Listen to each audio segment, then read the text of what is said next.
Remarquez que dans Luc 1, 17, il n'est pas dit que Jean va ramener le cœur des enfants au Père. Il a coupé le passage au milieu. C'est pour nous montrer que l'autre partie, il y aura encore un autre messager qui viendra avec l'esprit et la puissance d'Élie pour accomplir la partie restante de Malachie. Donc, qui est de ramener le cœur des enfants à leur Père. Vous allez voir que quand Jésus est venu à sa première venue, il disait que le royaume des cieux est semblable aux petits-enfants. Donc les gens qui ont le cœur des enfants. Ils le croient facilement sans se poser trop de questions. Cette partie-là est accomplie par Jean. Et Jésus a trouvé quelques personnes qui avaient le cœur des enfants pour accepter un menuisier. Croire que le fils du charpentier soit ici et que sa maman avait conçu sans connaître d'homme. Mais quand il grandissait là, on les connaît. Le fils du charpentier, il faut avoir un cœur des enfants pour accepter de telles choses, sans se poser trop de questions. Car s'il faut réfléchir, vous n'allez pas le croire. C'est pourquoi Jésus a dit que ces choses est cachée aux sages et aux intelligents. Mais cela est révélé aux petits-enfants. Donc beaucoup de références nous montrent que Jean a réellement accompli la première partie du verset 6 du chapitre 5 de Malachie. Et l'autre partie, qui allait l'accomplir? Vous allez me dire, oh, comment ça, un seul verset puisse s'accomplir dans deux temps différents? Dans Luc chapitre 4, le verset 18 au verset 19, Jésus, lorsqu'il est entré dans le temple, il a pris le rouleau du prophète Ésaïe. Chapitre 61, le premier verset au verset 2. Il a coupé le verset 2 au milieu. La partie qui disait que l'Esprit de l'Éternel, du Seigneur est sur moi, il m'a envoyé pour annoncer la bonne nouvelle, guérir les malades, etc. Proclamer une année de grâce. Il s'est limité là. Et il a dit, aujourd'hui, cette portion de l'écriture que vous venez d'entendre est accomplie. Donc c'est juste la partie que Jésus avait lue qui était accomplie. Mais pour proclamer une année de vengeance, Jésus n'a pas pris cela. Parce que sa première venue n'a pas accompli cela. Cela est réservé à sa seconde venue, comme la Bible nous le dit. Vous pouvez voir déjà par là qu'un seul verset peut s'accomplir dans deux temps différents. Avoir plusieurs années d'intervalle qui séparent les deux événements écrits dans un seul verset. C'est aussi la même chose pour Malachie chapitre 4, le verset 5 à 6. Jean a accompli une partie, mais l'autre partie qui est de ramener le cœur des pères à leurs enfants doit s'accomplir avant la venue du Seigneur. Donc avant la dernière partie du verset 2 du chapitre 61 d'Ésaïe.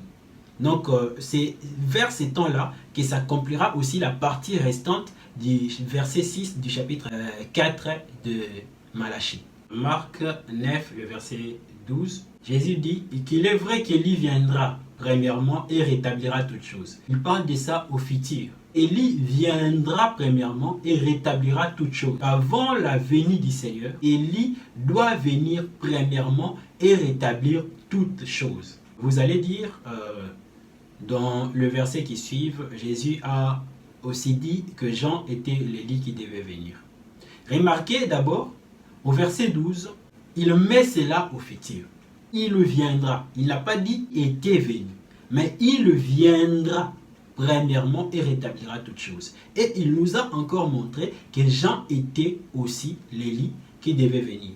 Parce que, comme la Bible l'a dit dans Luc 1, 17, Jean était la personne qui a accompli une partie de la mission d'Élie. Donc, il est venu pour amener le cœur des pères aux enfants. Maintenant, l'autre partie qui restait, il faudra encore qu'Élie vienne premièrement au futur et qu'il rétablisse toutes choses. Donc, toute chose sera rétablie quand le cœur de père est ramené aux enfants et le cœur des enfants ramené au père. Alors, toute chose est accomplie. Vous voyez? Et cette partie-là, il ne l'a pas accomplie.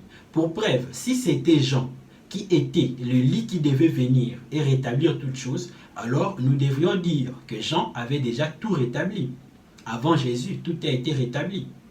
Mais nous allons voir que même après Jésus, alors que Jean était déjà mort avant même la crucifixion du Christ, nous allons voir que même après, la Bible nous montre qu'il faudra encore, nous devrions attendre le temps de la rétablissement de toutes choses. Dans Actes 3, le verset 19 au verset 21. C'est là que Pierre, parlant aux gens, il les appelle à la repentance. Il leur dit, repentez-vous et convertissez-vous pour que vienne le temps du rafraîchissement, que le ciel vous envoie. C'est lui qui vous a été destiné, Jésus-Christ, que le ciel doit recevoir jusqu'au temps de la rétablissement de toutes choses. Et Pierre nous montre ici que le temps de la rétablissement de toutes choses c'est un temps qui interviendra avant le retour du Christ sur la terre. Car il nous dit que le ciel doit recevoir Jésus jusqu'au temps de la rétablissement de toutes choses. Ce qui veut dire autrement que Christ est enlevé au ciel, il est allé au ciel en attendant que toutes choses soient rétablies. Donc Christ reviendra après que toute chose sera rétablie. Vous voyez, et là, Jean était déjà parti. Donc vous allez me dire que Dieu a envoyé un prophète et que le prophète n'a pas accompli sa mission. Non. Alors qui décide sur la vie et la mort des gens? Ce n'est pas Satan, c'est Dieu. Donc Dieu ne peut pas envoyer un prophète, que ces prophètes soient retirés de la terre, morts ou tués, sans accomplir sa mission. Non. Dieu ne peut pas permettre à la mort d'atteindre son prophète avant que ces derniers n'accomplissent sa mission. Donc comme la Bible nous montre dans Actes des Apôtres chapitre 3, après Jean, après Jésus, que toute chose n'a pas encore été rétablie. Et que Christ, il n'attend que ces temps-là de la rétablissement de toutes choses pour qu'il revienne. Donc ça revient encore au jour de vengeance que Christ va exercer en venant enlever son épouse pour que les gens subissent la souffrance de la tribulation.